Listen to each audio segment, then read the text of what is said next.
Meu filho é homem. E agora? Joquebede, a mulher que deu à luz numa época de implacável repressão e genocídio. Meu nome é Joquebede, que quer dizer Jeová é a minha glória. Tenho algumas lembranças muito tristes, como o estupro de minha tia Diná e a vingança cruel que meu pai Levi e meu tio Simeão infligiram aos siquemitas. Sou casada com Anrão, que é meu sobrinho.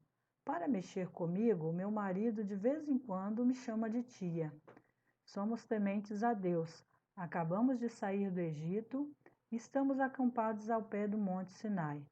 Faraó custou a nos deixar sair e só o fez depois de grandes manifestações de julgamento da parte de Deus. Meus filhos Moisés e Arão foram os instrumentos que Deus usou para nos retirar do Egito. Nosso destino é Canaã, a terra que mana leite e mel, prometida aos nossos antepassados Abraão, Isaque e Jacó, que a percorreram de ponta a ponta. Estou bem avançada em anos.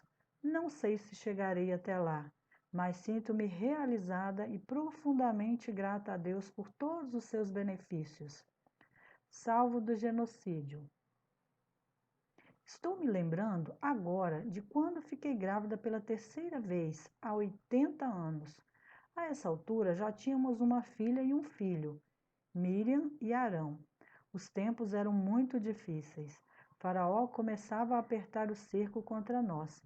Não valia a pena colocar mais filho no mundo. Anrão e eu evitávamos o relacionamento físico naqueles dias em que certamente poderia ocorrer uma gravidez. Mas houve um lapso e fiquei esperando um bebê. Orávamos diariamente para que fosse uma menina, porque Faraó havia ordenado a matança pura e simples de qualquer criança do sexo masculino nascida entre os hebreus. Era uma questão de segurança nacional, justificava o rei do Egito. Achamos por bem esconder a gravidez. Então passei a usar roupas ainda mais largas. De vez em quando, uma comadre me dizia que eu estava engordando e eu naturalmente concordava com ela para encerrar a conversa o mais rápido possível. O parto foi bem discreto. Meu marido mesmo cuidou de mim. Não era a menina que havíamos pedido insistentemente a Deus, mas um menino robusto e formoso. Todos nos entreolhamos e assumimos a situação. Como ninguém sabia da gravidez, resolvemos ocultar também a própria criança. A tarefa não foi fácil. As fraldas eram lavadas e estendidas dentro de casa para não chamar a atenção das pessoas. Acho que nenhum recém-nascido tomou tanto mel quanto esse nosso filho. Mal ele começava a chorar, Miriam pingava uma gota de mel na boca do garoto. Se insistisse no choro, a família inteira entoava o mais alto possível os cânticos do Senhor. Éramos conhecidos como a família cantante. Não podendo escondê-lo por mais tempo, calafetamos com betume e piche um pequeno cesto de junco e nele colocamos o menino, então com 3 meses de idade. Eu mesma levei o cestinho e o larguei no carriçal à beira do rio Nilo, nas proximidades do sítio onde a filha de Faraó costumava banhar-se. Era um lugar mais ou menos seguro, longe da correnteza, a salvo dos crocodilos, da famosa tilápia nilótica, que chega a pesar 90 quilos, e do peixe elétrico, que é capaz de produzir uma descarga de 300 a 400 volts. Meu medo maior era um tipo de cobra venenosa chamada Naja Aie, comum no Egito, mas todo o nosso plano foi preparado na presença e na dependência de Deus com muita oração. Desde o nascimento do menino, tive o pressentimento de que ele era formoso também aos olhos de Deus. Voltei para casa e deixei Miriam nas proximidades do lugar onde o menino ficara. Salvo das águas. Deus fez infinitamente mais do que tudo quanto pedimos ou pensamos. O plano deu certo. A filha de Faraó desceu ao rio dos rios e logo viu o estranho cestinho. Curiosa, ela mesma o tomou e o abriu. Meu filho chorava. Estava molhado de xixi, com fome e sem as gotinhas de mel de Miriam, e a princesa se ligou imediatamente a ele. Ela era uma das 60 filhas de Ramsés II e se chamava Merres. A jovem logo percebeu que o menino era filho dos hebreus e o adotou. Nesse momento, Miriam entrou em cena e se ofereceu para chamar uma mulher hebreia para amamentar a criança até o desmame. A princesa deu seu consentimento, afinal o garoto estava morto de fome e chorava sem parar.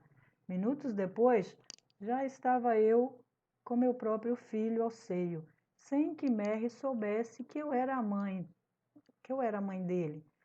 Por ironia da história, até recebi salário para cuidar do menino. A filha de Faraó deu-lhe o nome de Moisés, que significa salvo das águas. Só então percebi que nossas orações devem ser flexíveis e inteiramente sujeitas à vontade e à sabedoria de Deus. Felizmente, o Senhor não as ouviu ao pé da letra, quando lhe pedimos que viesse uma menina e não um menino. Salvo dos prazeres transitórios do pecado. Além de alimentar Moisés e lhe dispensar outros cuidados físicos, transmitir-lhe as primeiras impressões e informações recebidas de nossos ancestrais sobre Deus e sobre o nosso povo. Porém, ele foi educado em toda a ciência dos egípcios, tornou-se um homem poderoso em palavras e obras. Aos 40 anos, ele recusou ser chamado filho da filha de Faraó e se identificou conosco, preferindo ser maltratado junto com o povo de Deus a usufruir prazeres transitórios do pecado. Abandonou o Egito e permaneceu firme como quem vê aquele que é invisível. Mais tarde, já casado e com 2 filhos, Deus lhe apareceu na terra de Midian, numa chama de fogo, e o comissionou para liderar o êxodo de Israel.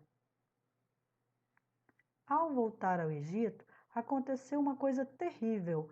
Deus veio ao seu encontro numa estalagem e o quis matar. Pode parecer muito estranho o Senhor querer destruir um instrumento que ele mesmo escolheu, preparou e equipou. Moisés e Zípora, sua mulher, logo entenderam que tratava-se de uma advertência divina para que eles circuncidassem os filhos, cumprindo assim o sinal da aliança, dado por Deus a Abraão e aos seus descendentes. Quanto ao êxodo e à nossa viagem até aqui, ao pé do Monte Sinai, privo-me de narrar todos os fatos para não me alongar demais. Há vários dias, Moisés se encontra no alto monte de Deus. Aqui embaixo há uma certa inquietação e uma movimentação que começa a me preocupar. Estou orando muito por Arão, 3 anos mais velho que Moisés. A responsabilidade dele é muito grande.